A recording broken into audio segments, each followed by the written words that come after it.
Hello अस्सलाम वालेकुम मेरे प्यारे से यूट्यूब फैमिली, कैसे हैं आप सब लोग। तो उम्मीद करती हूँ बिल्कुल ठीक होंगे, खैरियत से होंगे और बाहर का मौसम एंजॉय कर रहे होंगे। वैसे अच्छी बात है कि कोरोना को फ़िलहाल इग्नोर करें और अच्छी अच्छी यादों के साथ पॉजिटिव रहें। पॉजिटिव रहना हमारे लिए बहुत ज़रूरी है और वैसे भी रमज़ान आ रहा है, ईद आ रही है। तो जनाब, जैसे कि आपने पढ़ लिया होगा कंटेंट आज का, कि आज का कंटेंट ये है कि अम्मी अम्मी को करवाई है जी ईद की शॉपिंग। तो रमज़ान से पहले पहले मैंने सोचा कि अम्मी के लिए ना ईद की शॉपिंग कर ली जाए, क्योंकि सबसे मेन जो घर का फ़र्द होते हैं ना, वो अम्मी अब्बू होते हैं। तो क्यों ना उनको जल्दी जल्दी से फ़ारिग किया जाए, मतलब लेकर आएँ और आराम से जो है ना, वो फिर उनके कपड़े भी स्टिच करवाने, उस पे भी काफ़ी टाइम लग जाएगा।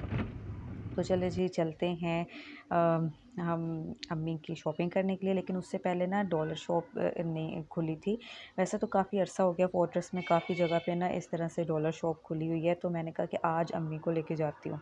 तो आज अम्मी को मैं लेकर आई थी सबसे पहले डॉलर शॉप विज़िट करवाने के लिए, क्योंकि अम्मी कोई 2 साल काफ़ी बीमार रही हैं।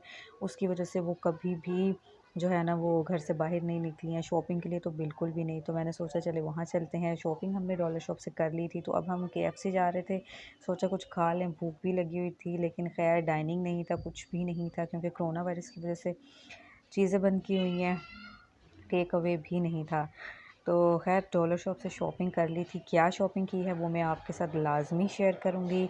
तो जनाब, वो करने के बाद हम लोग आ गए जी अम्मी के सूट लेने के लिए। और उससे पहले काफ़ी सुकून महसूस हो रहा था और काफ़ी फ्रेशनेस फ़ील हो रही थी यहाँ आकर, और बड़ा दिल चाह रहा होता है कि भी इस तरह से जाएं। और ये इतने खूबसूरत लगे थे मुझे, डेकोरेशन पीसेस हैं। वैसे भी मेरी सालगिरह आ रही है, तो अगर मेरी फैमिली में से कोई देख रहा है तो जनाब फ़िक्र ना करें सोचने के लिए कि क्या मेरे लिए लें। तो ये इनमें से कोई भी एक जो है ना, वो सेलेक्ट कर लें मुझे गिफ्ट देने के लिए।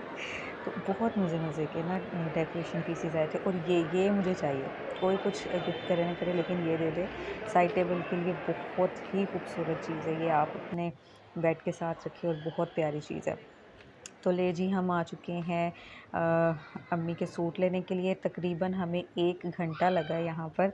इतने सारे सूट होते हैं कि समझ नहीं आ रही होती क्या लें क्या ना लें, कौन सा लें, अम्मी के लिए कौन सा सही रहेगा, उन्हें कौन सा कलर पसंद आएगा।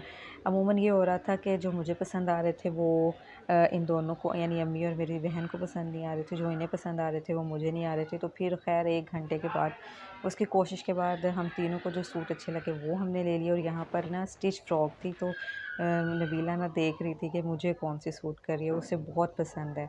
तो हमने शॉपिंग कर ली थी और हम बाहर अब आके बैठे हैं, क्योंकि अम्मी काफ़ी थक गई थी। तो मैंने कहा चले आप थोड़ा सा रेस्ट करें। और यहाँ ना नबीला पूछ रही थी अम्मी से कि अम्मी आपको इतने अरसे के बाद बाहर आकर ना कैसा लगा है। तो अम्मी अल्हम्दुलिल्लाह अल्हम्दुलिल्लाह काफ़ी खुश थी।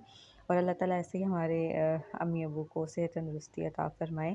तो जनाब, शॉपिंग कर ली है हमने और अब हम सोच रहे हैं कि अब घर जाया जाए, क्योंकि काफ़ी लेट हो चुके थे हम लोग। ये कारफोर के बाहर का हिस्सा है और कारफोर भी हम लोग गए थे, उसकी वीडियो में नहीं बना पाई, काफ़ी मसरूफ़ हो गई थी वो, इस वजह से कि टाइम भी काफ़ी हो गया था और चीज़ें भी काफ़ी लेनी थी। इसी के साथ मैं अपने ब्लॉग का एंड करती हूँ। नेक्स्ट ब्लॉग में मिलेंगे, तब तक अपना रखना है बहुत सारा ख्याल। अल्लाह हाफ़िज़।